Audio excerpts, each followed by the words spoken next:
ഇതൊരു രാഷ്ട്രീയ പ്രേരിതം തന്നെയാണല്ലോ. പാർട്ടി അഖിലേന്ത്യാ സെക്രട്ടറി തന്നെ അത് പ്രഖ്യാപിച്ചു കഴിഞ്ഞിരിക്കുകയാണല്ലോ.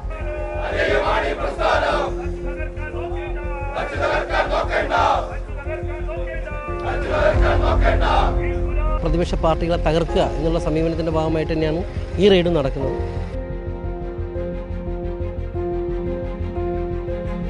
അത് മകൾക്കെതിരായിട്ടുള്ളൊരു കേസ് എന്നുള്ള രീതിയിലല്ലല്ലോ അതിനെ കാണേണ്ടത്. പാർട്ടിക്കെതിരായിട്ടുള്ളൊരു നടപടിയായിട്ട് തന്നെയാണല്ലോ കാണേണ്ടത്.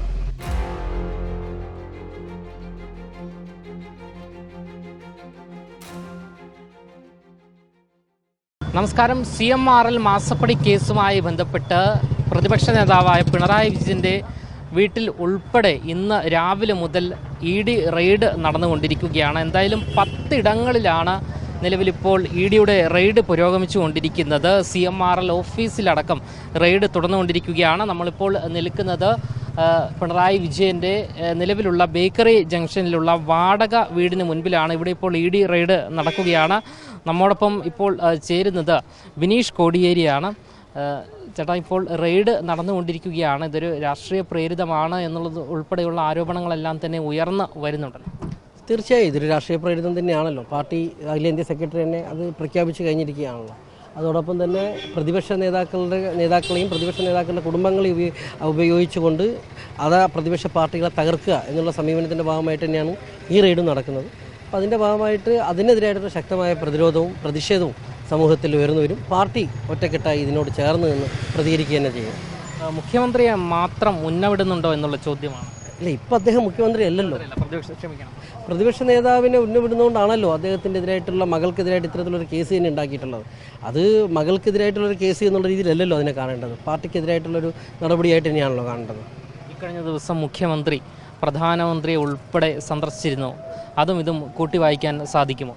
തീർച്ചയായിട്ടും അതിൻ്റെ ഭാഗമായിട്ട് ഇപ്പോൾ അദ്ദേഹം കൂടിക്കാഴ്ച നടത്തുന്നു. അത് ഔദ്യോഗിക കൂടിക്കാഴ്ചയാണ് എന്ന് നമുക്ക് പറയാം.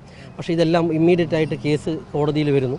ആ കോടതി സ്വാഭാവികമായിട്ട് കോടതിയുടെ നടപടിക്രമം, അതിൽ നമുക്ക് ആർക്കും കോടതിയെ ചോദ്യം ചെയ്യാനോ കുറ്റപ്പെടുത്തുവാനോ പറ്റുന്നതല്ല. പക്ഷേ അത്തരത്തിലുള്ള നടപടിയിലേക്ക് പോകുമ്പം ധൃതി പിടിച്ചുകൊണ്ട് ഇത്തരത്തിലേക്കുള്ള നടപടിയിൽ കടക്കുമ്പോൾ അതിൽ അസ്വാഭാവികതയുണ്ട് എന്നുള്ളത് തന്നെയാണ്. പാർട്ടി എന്തായാലും പ്രതിരോധിക്കാൻ തന്നെയാണ് തീരുമാനം. തീർച്ചയായിട്ടും പാർട്ടി ഒരു നടപടി ഭാഗമായിട്ട് പറഞ്ഞു കഴിഞ്ഞാൽ അതിൻ്റെ ഭാഗമായിട്ട് നിൽക്കാനല്ലേ ഞങ്ങൾക്കൊക്കെ പറ്റുള്ളൂ. എന്തായാലും ഇതിൻ്റെ ഭാഗമായ വല്ല പ്രതിഷേധം അങ്ങനെ എന്തെങ്കിലും CPM അതിപ്പം നേതൃത്വം ആലോചിച്ച് തീരുമാനിച്ചിട്ട് പറയും പ്രതിഷേധം എന്താണ്. വളരെ നന്ദി. ബിനീഷ് കോടിയേരിയാണ് നമ്മളോടൊപ്പം ചേർന്നത്. എന്തായാലും അദ്ദേഹം പറയുന്നത് രാഷ്ട്രീയ പ്രേരിതമാണ് ഈ റെയ്ഡ് എന്നുള്ളതാണ്. ഇന്ന് രാവിലെ 6 മണിയോടുകൂടിയാണ് 10 ഇടങ്ങളിൽ, അതായത് CMRL ഓഫീസുകളിലും പിണറായി വിജയൻ്റെ കണ്ണൂരിലുള്ള വീട്ടിലും അതുകൂടാതെ തിരുവനന്തപുരം ബേക്കറി ജംഗ്ഷനിലുള്ള അദ്ദേഹത്തിൻ്റെ പുതിയ വാടക വീട്ടിലും അതുകൂടാതെ കോഴിക്കോടുള്ള മുഹമ്മദ് റിയാസിൻ്റെ MLA ആയ മുഹമ്മദ് റിയാസിൻ്റെ വീട്ടിലും ഉൾപ്പെടെ 10 ഇടങ്ങളിലാണ് EDയുടെ റെയ്ഡ് നിലവിലിപ്പോൾ പുരോഗമിച്ചു കൊണ്ടിരിക്കുന്നത്. രാവിലെ ആരംഭിച്ചതാണ്, ഇനി വൈകുന്നേരമേ അവസാനിക്കൂ എന്നുള്ള റിപ്പോർട്ടുകളാണ് നമുക്കിപ്പോൾ ലഭിക്കുന്നത്. അതേസമയം നിലവിൽ തിരുവനന്തപുരം ബേക്കറി ജംഗ്ഷനിലുള്ള വാടക വീടിന് മുൻപിൽ നിലവിലിപ്പോൾ ജോൺ ബ്രിട്ടാസ് അതുകൂടാതെ VK പ്രശാന്ത് ഉൾപ്പെടെയുള്ള നിരവധി നേതാക്കളെല്ലാവരും തന്നെ എത്തിയിട്ടുണ്ട്. പാർട്ടി ഇതിൽ വ്യക്തമാക്കുന്നത്, അതായത് ഇതിനെ പ്രതിരോധിക്കും, ഇത് രാഷ്ട്രീയമായുള്ള ഒരു അറ്റാക്കാണ്, പിണറായി വിജയനെ ലക്ഷ്യം വെച്ചുള്ള ഒരു അറ്റാക്കാണ് എന്നുള്ളതാണ് പറയുന്നത്. ഇക്കഴിഞ്ഞ ദിവസമാണ് മുഖ്യമന്ത്രി VD സതീശൻ പ്രധാനമന്ത്രിയെയും ഉൾപ്പെടെ ഇന്നലെ ഡൽഹിയിൽ നിന്നും സന്ദർശിച്ചത്. ഇതിലെല്ലാം തന്നെ കൂട്ടി വായിക്കാൻ സാധിക്കുന്നത് ഇതൊരു രാഷ്ട്രീയ പ്രേരിതമാണ് എന്നുള്ളതാണ്.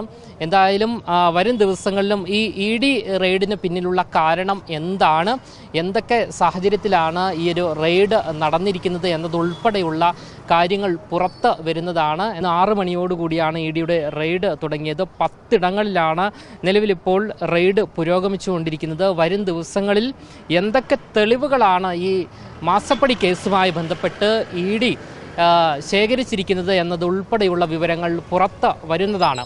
ക്യാമറമാൻ ആഷിക്കിനൊപ്പം അമൽ രുദ്ര, മറുനാടൻ മലയാളി, തിരുവനന്തപുരം.